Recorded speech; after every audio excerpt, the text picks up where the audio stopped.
तो ठीक है, अब हम जो ये हमारा क्वेश्चन था 101 वाला, ये हम सोल्व कर रहे थे। तो हमने क्या निकाला, कंपाइलेशन टाइम सबका निकाल लिया। तो अब हम उसको करते हैं।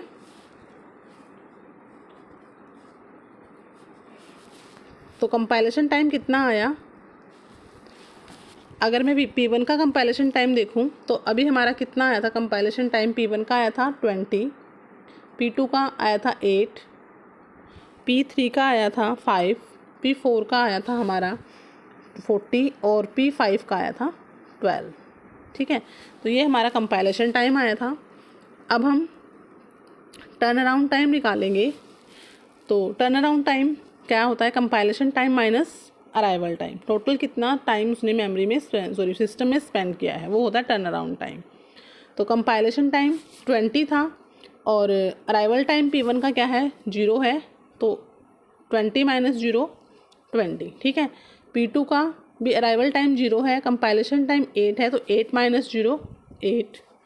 अब P3 का कंपाइलेशन टाइम कितना है, 5 है, और वो अराइवल टाइम उसका 2 है, तो 5 माइनस 2 यहाँ पे आया 3। और अगर P4 का देखें तो 40 पे कंप्लीट हुई है, 5 पे आई थी, तो 40 माइनस 5 मतलब 35 उसका क्या रहा, टर्न अराउंड टाइम रहा। और P5 का अगर हम देखें तो 12 टाइम्स क्या था उसका कंप्लीशन टाइम था, 10 टाइम पे वो आई थी, तो मतलब उसने सिर्फ 2 टाइम्स के लिए क्या हुआ, मेमोरी में स्पेंड किया उसने। ठीक है, अब हम निकालते हैं वेटिंग टाइम। तो वेटिंग टाइम क्या होता है कि टोटल कितना टाइम स्पेंड किया और उसमें से उसका खुद का एग्जीक्यूशन टाइम कितना था। ठीक है, उन दोनों का जो डिफरेंस आता है, खुद का एग्जीक्यूशन टाइम और टर्न अराउंड टाइम, उनका जो डिफरेंस आएगा वो होगा वेटिंग टाइम। ठीक है, मतलब इतने टाइम तक वो सिस्टम में रही और उसमें से उसका खुद का एग्जीक्यूशन इतने टाइम था, बाकी टाइम उसने CPU के लिए क्या किया है, वेट किया है। ठीक है, तो अगर हम P1 का देखें तो P1 का जो टोटल टाइम है जो उसने सिस्टम में स्पेंड किया है वो है 20, और उसमें से 10 टाइम तो उसका खुद का एग्जीक्यूशन था, तो मतलब 20 माइनस 10 मतलब उसने 10 टाइम तक क्या किया है, CPU के लिए वेट किया है। ठीक है, अगर P2 का देखें तो 8 उसका क्या था, टर्न अराउंड टाइम था, 5 जिसमें से उसका एग्जीक्यूशन टाइम रहा है, मीन्स उसने वेट कितने टाइम के लिए किया, 3 टाइम के लिए किया, तो 8 माइनस 5 3 हो गया। नेक्स्ट आता है आपका P3 का। अब P3 ने जो है 3 टाइम वो सिस्टम में रही और 3 ही उसका एग्जीक्यूशन टाइम था, मतलब उसने कोई भी वेट नहीं किया, जैसे ही वो मेमोरी में आई तुरंत उसको CPU मिल गया। ठीक है, नेक्स्ट है P4। अब P4 ने 35 टाइम्स सिस्टम में स्पेंड किया, जिसमें से उसका 20 टाइम क्या था, उसका एग्जीक्यूशन टाइम था, तो 35 माइनस 20 मीन्स उसने 15 टाइम तक क्या किया है, वेट किया है। ठीक है, अब आती है P5 क्या है, 2 टाइम्स सिस्टम में रही, 2 ही उसका एग्जीक्यूशन टाइम था, मतलब उसने भी क्या किया, कोई भी वेट नहीं किया। तो आप देखोगे कि ये हमने क्या निकाल लिया, सभी प्रोसेस का हमारा वेटिंग टाइम आ गया। तो टोटल कितना टाइम हुआ आपका यहाँ पे, अगर हम वेटिंग टाइम की बात करें तो टोटल वेटिंग टाइम हुआ 10 + 3 13 और 13 + 15 हुआ आपका 28। ठीक है, तो यहाँ पे कितना हुआ, 28 हुआ टोटल टाइम्स। ठीक है, तो 28 हुआ टोटल वेटिंग टाइम्स हुआ। और अगर हमें निकालना है एवरेज, तो एवरेज निकलता है total waiting time divide by number of process. तो 28 डिवाइड बाय 5, तो यहाँ पे कितना आया, 25.6। ठीक है, तो ये क्या आ गया आपका, वेटिंग टाइम आ गया किसके बिहाफ पे, SJF का प्रीएम्प्टिव वर्जन के बिहाफ पे। ठीक है, तो इसका जो आंसर रहेगा वो रहेगा ऑप्शन नंबर C। ठीक है, और इससे पहले जो हमारे क्वेश्चन थे FCFS, उसमें आपने देखा होगा लास्ट वीडियो में जो हमने किए थे, उसमें हमारा वेटिंग टाइम आया था 12.8, और SJF का अगर विदाउट प्रीएम्पशंस की बात करेंगे तो हमारा क्या आया था, 6.8 आया था। ठीक है, और अगर SJF का हम प्रीएम्प्टिव वर्जन निकालते हैं तो आपका कितना आता है, 5.6 आया। तो ये हमारा वेटिंग टाइम आ गया इस शेड्यूलिंग के बिहाफ पे। नेक्स्ट क्वेश्चन अब नेक्स्ट करते हैं, इसमें क्या है, if the CPU scheduling policies priority scheduling without preemptions. अब हमें क्या करना है, प्रायोरिटी शेड्यूलिंग के बिहाफ पे इस न्यूमेरिकल को सोल्व करना है, और प्रायोरिटी का भी विदाउट प्रीएम्प्टिव वर्जन जो है, ठीक है, नॉन प्रीएम्प्टिव वर्जन से, मतलब जिसकी प्रायोरिटी क्या होगी, अब यहाँ पे लिखा हुआ है देखो, smaller number has higher priority, कि जो नंबर हाई होगा, जिसकी प्रायोरिटी नंबर हाई स्मॉलर होगा, उसकी क्या होगी, हायर प्रायोरिटी होगी। ठीक है, मतलब जिसकी प्रायोरिटी का नंबर स्मॉल होगा उसका मतलब क्या है, उसकी प्रायोरिटी हाई है। तो जिसकी प्रायोरिटी हाई होगी पहले वही प्रोसेस क्या करेगी, एग्जीक्यूट करेगी। ठीक है, और विदाउट प्रीएम्पशंस है तो एक बार अगर सीपीयू मिल गया तो वो फिर कंप्लीट करके ही क्या होगी, बाहर जाएगी। ठीक है, तो इसी तरह फिर हम निकालते हैं, अब कंपाइलेशन टाइम निकालेंगे प्रायोरिटी शेड्यूलिंग का। तो यहाँ पे आप देखो हम कंपाइलेशन टाइम निकालते हैं।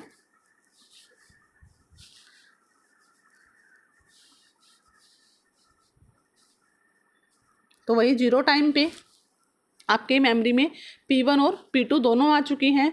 ठीक है, अब हम यहाँ पे प्रायोरिटी देखेंगे। अब P1 की प्रायोरिटी 5 है और P2 की कितनी है, 2 है। तो स्मॉलर नंबर क्या है, 2।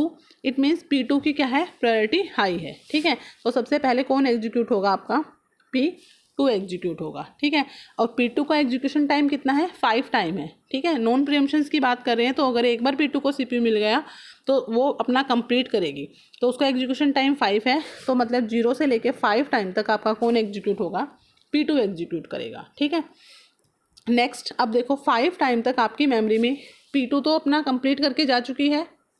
ठीक है, अब P1 भी आ चुकी है, P3 और P4 5 टाइम तक आपकी मेमोरी में ये बाकी P1, P3 और P4 भी आ चुकी है। ठीक है, अब इन तीनों में ये आपकी हो चुकी है। ठीक है, अब P1 की प्रायोरिटी 5 है, P3 की 1 है और P4 की 4 है। तो हाईएस्ट प्रायोरिटी किसकी है, P3 की है, क्योंकि इसका जो प्रायोरिटी नंबर है वो है 1।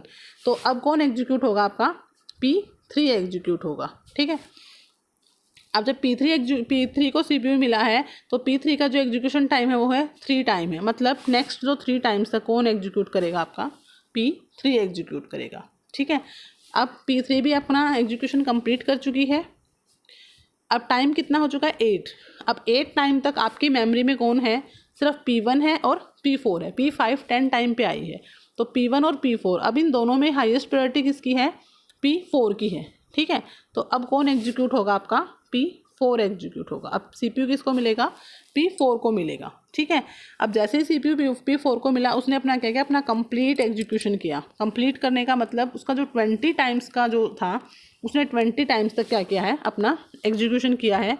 तो 20 टाइम्स तक उसने किया, तो मतलब 28 टाइम पे क्या हुई है, P4 ने भी क्या कर लिया, अपना एग्जीक्यूशन कंप्लीट कर लिया और वो टर्मिनेट हो गई है। ठीक है, अब 28 टाइम्स तक आपकी मेमोरी में P1 भी आ चुकी है और P5 भी आ चुकी है, क्योंकि P5 10 पे आ चुकी थी। ठीक है, ये आपका नॉन प्रीएम्प्टिव वर्जन है। तो आप इन बिटवीन प्रोसेस के एग्जीक्यूशन के बीच में आप CPU से प्रीएम्प्ट नहीं कर सकते। ठीक है, अगर ये प्रीएम्प्टिव वर्जन होता तो पहले P5 एग्जीक्यूट होके जा चुकी होती, क्योंकि उसका सिर्फ 2 टाइम का ही क्या है, CPU उसको चाहिए। लेकिन उसने अब यहाँ पे 28 टाइम पे CPU मिला है। ठीक है, क्योंकि P4 उसके आने से पहले, P5 के आने से पहले P4 को CPU मिल चुका था, तो अपना P4 ही क्या करेगी, कंप्लीट एग्जीक्यूशन यहाँ पे करेगी। ठीक है, तो अब P1 और P5 दोनों प्रोसेस हैं। अब हाईएस्ट प्रायोरिटी किसकी है, P5 की है। तो अब कौन एग्जीक्यूट करेगा, आपका P5 एग्जीक्यूट करेगा। उसका जो एग्जीक्यूशन टाइम कितना है, 2 है। तो मतलब 30 टाइम पर कौन एग्जीक्यूट होगा, P5 भी अपना कंप्लीट कर लेगी। अब मेमोरी में कौन बचा, सिर्फ P1 बचा है। तो अब कौन एग्जीक्यूट होगा, नेक्स्ट P1 एग्जीक्यूट होगा। और P1 का जो टाइम था वो 10 टाइम्स था, तो 30 पे उसको CPU मिला, और मीन्स वो 40 पे क्या हो गई, कंप्लीट हो चुकी है। ठीक है, तो अब आप देखो जो P2 है, सॉरी जो P1 है, P1 का जो एग्जीक्यूशन टाइम है वो रहा 40, P2 का यहाँ पे कितना रहा 5, P3 का यहाँ पे कितना रहा 8, और P4 का 28, और P5 का कितना रहा है 30। ठीक है, तो ये सबका क्या हुआ, कंपाइलेशन टाइम यहाँ पे आ चुका है। तो अब हम टर्न डाउन टाइम निकालते हैं। तो कंपाइलेशन टाइम हमने निकाला, तो P1 का कितना था, P1 सबसे लास्ट में हुई थी 40 पे, P1 का कितना रहा 40। नेक्स्ट आपकी P2, सबसे पहले P2 हुई एग्जीक्यूट हुई थी, इसका रहा 5, P3 का 8, और P4 का 28, और P5 का यहाँ पे कितना रहा है 30। ठीक है, तो ये सबका क्या रहा था, कंपाइलेशन टाइम आया था। अब हम निकालते हैं सबका टर्न अराउंड टाइम। तो कंपाइलेशन माइनस अराइवल, तो 40 - 0 40, ठीक है। 5 minus 0 5, 8 minus 2 6, 28 minus 5, arrival time P4 का 5 था तो 28 माइनस 5 23, ठीक है। और P5 का कंप्लीशन टाइम है 30 और आई थी 10 पे तो मीन्स 20, ठीक है। तो ये सब का क्या निकल गया, टर्न अराउंड टाइम निकल गया। अब अगर हम निकालें वेटिंग टाइम तो turn around time minus burst time या एग्जीक्यूशन टाइम, तो 40 P1 का 40 था टर्न अराउंड टाइम और P1 का एग्जीक्यूशन टाइम था 10, तो मतलब उसने 30 टाइम्स तक क्या किया, वेट किया है। नेक्स्ट P2 की बात करें तो वो 5 टाइम उसका एग्जीक्यूशन था और 5 टाइम ही स्पेंड किया है, तो मतलब उसने कोई भी वेट यहाँ पे नहीं किया।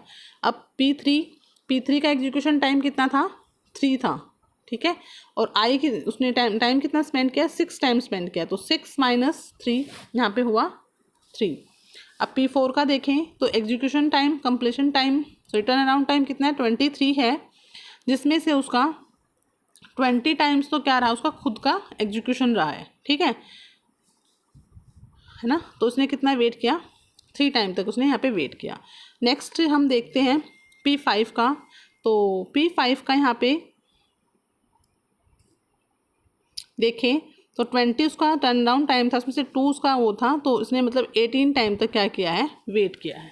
तो ये हमारा क्या आ गया, ये हमारा आ गया सबका वेटिंग टाइम। तो टोटल वेटिंग टाइम कितना हो गया, 30 + 3 33, 36 और 8 44 और 10 54, ठीक है 54 हो गया ना, 36 हाँ 54। तो टोटल जो वेटिंग टाइम आया वो आया आपका 54 डिवाइड बाय 5। तो अगर हम इसको सोल्व करेंगे तो यहाँ पे कितना आया, 5 1 × 5 0.10, ठीक है। तो अगर हम देखें ये आ गया आपका वेटिंग टाइम प्रायोरिटी शेड्यूलिंग के बिहाफ पे। तो 102 का जो आंसर रहेगा वो रहेगा ऑप्शन नंबर सी, ठीक है। तो अगर हमने जब प्रायोरिटी शेड्यूलिंग की बात की और नॉन प्रीएम्प्टिव वर्जन में, तो आपका वेटिंग टाइम कितना आया है, 10.8 आया है, ठीक है। अब अगर हम नेक्स्ट क्वेश्चन देखते हैं, प्रायोरिटी शेड्यूलिंग ही है बट उसका प्रीएम्प्शन वर्जन है, प्रीएम्प्टिव वर्जन है, मतलब आपको क्या है, स्लॉट्स में प्रोसेस को एग्जीक्यूट करना है, जो CPU मिलेगा हर प्रोसेस को वो स्लॉट्स में मिलेगा, ठीक है। तो देखते हैं कंपाइलेशन टाइम निकालते हैं सबका। तो सबसे पहले हम निकाल वही चार्ट बनाएंगे हम। अब हम क्वेश्चन कर रहे हैं 103। तो वही आप देखो 0 टाइम पे मेमोरी में P1 और P2 आ चुकी हैं, लेकिन प्रायोरिटी किसकी है, हाईएस्ट P2 की है। तो सबसे पहले कौन एग्जीक्यूट होगा, P2 एग्जीक्यूट होगा।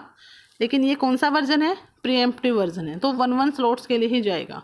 पहले 1 के लिए कौन गया, पहले 1 स्लॉट के लिए P2 गया, ठीक है। अब आप देखो 1 टाइम तक आपकी मेमोरी में सिर्फ P1 और P2 ही है और हाईएस्ट किसकी रहेगी, P2 की रहेगी।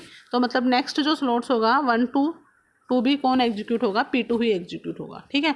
अब P2 ने अपना एग्जीक्यूट कर लिया है, एग्जीक्यूशन कर लिया 2 यूनिट का, तो कितना बचा उसका, रिमेनिंग उसका बचा 3, ठीक है, क्योंकि हम नॉन प्रीएम्प्टिव वर्जन की यहाँ पे बात कर रहे हैं, ठीक है। अब आप देखो आपकी मेमोरी में 2 टाइम्स तक ये वाली प्रोसेस भी आ चुकी है, P1 P2 तो ऑलरेडी था, लेकिन P3 भी 2 टाइम पे एंट्री कर चुकी है, ठीक है। अब इन तीनों में देखो किसकी प्रायोरिटी हाई है, P3 की हाई है, ठीक है, क्योंकि P3 की प्रायोरिटी क्या है, 1 है। तो अब कौन एग्जीक्यूट करेगा, आपका P3 एग्जीक्यूट करेगा, ठीक है।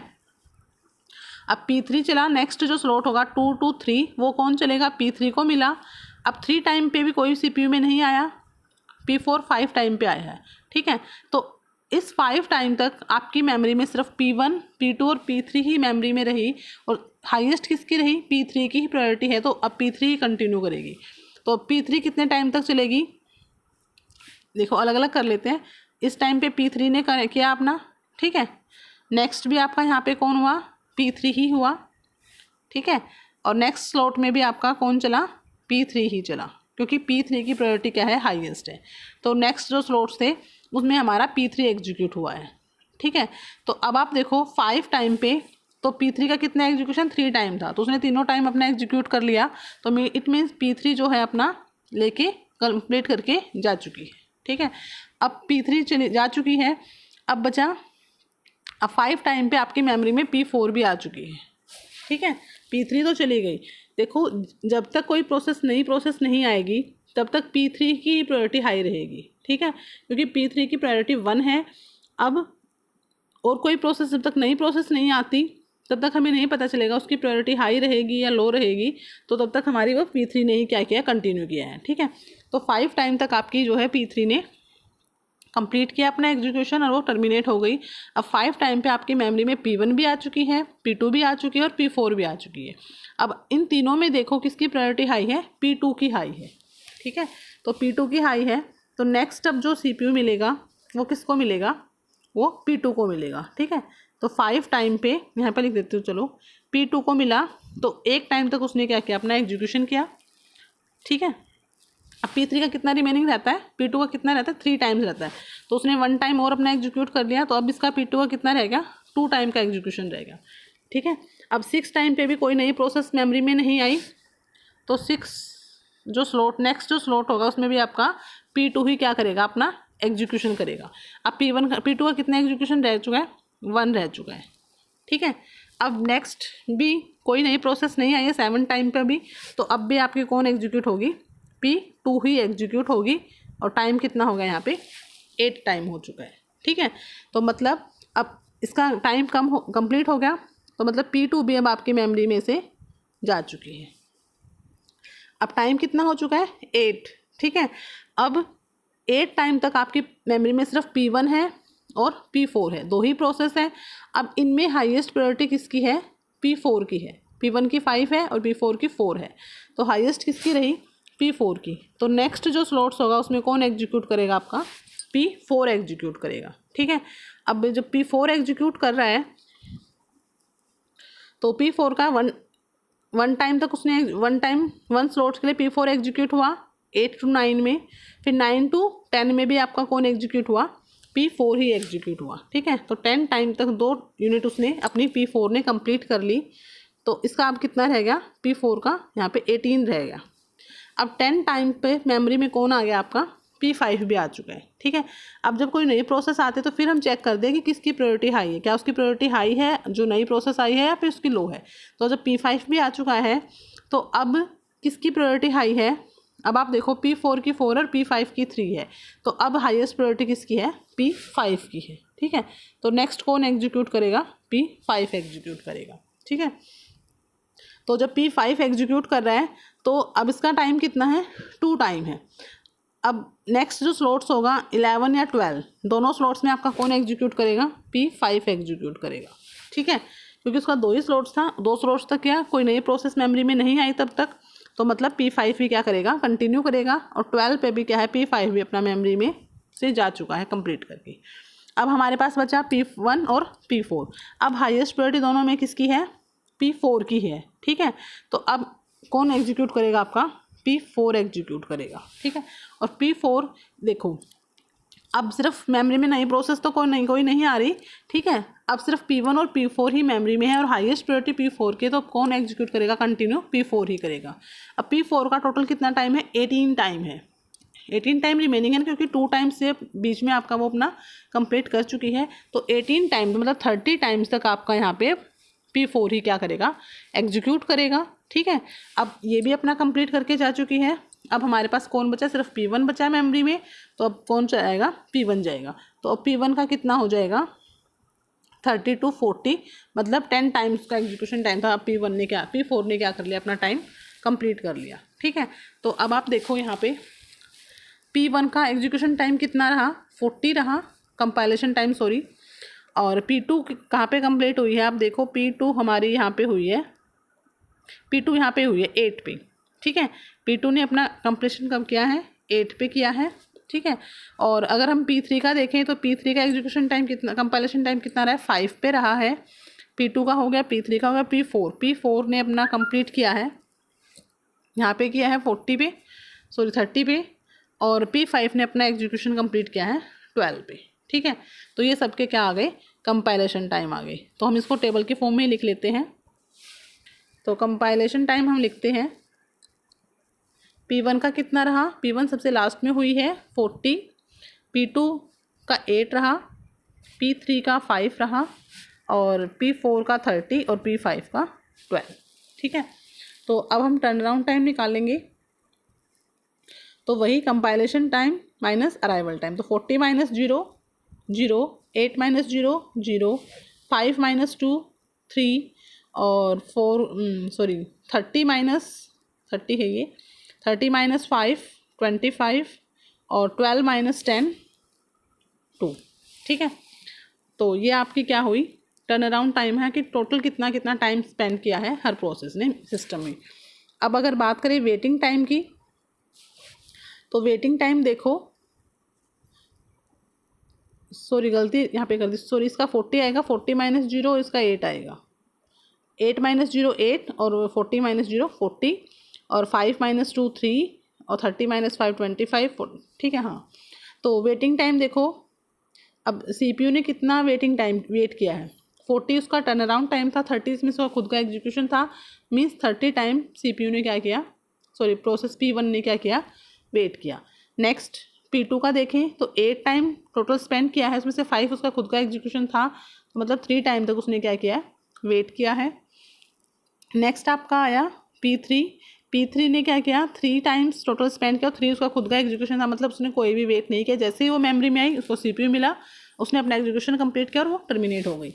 नेक्स्ट आया P4 ने 25 टाइम स्पेंड किया, उसमें से 20 उसका खुद का अराइवल टाइम एग्जीक्यूशन टाइम था, तो 25 माइनस 20 मतलब 5 टाइम तक वेट किया।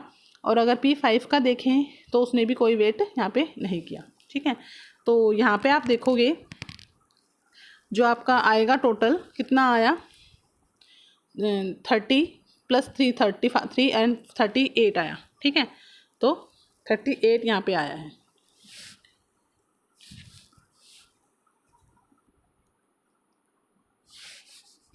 तो अब लिखते हैं टोटल वेटिंग टाइम हुआ 38, तो 38 टोटल नंबर ऑफ प्रोसेस 5, तो एवरेज वेटिंग टाइम कितना आ गया, 5 7 35.6। ठीक है, मतलब कितना आया, 7.6 आ चुका है। ठीक है, तो अब आप देखोगे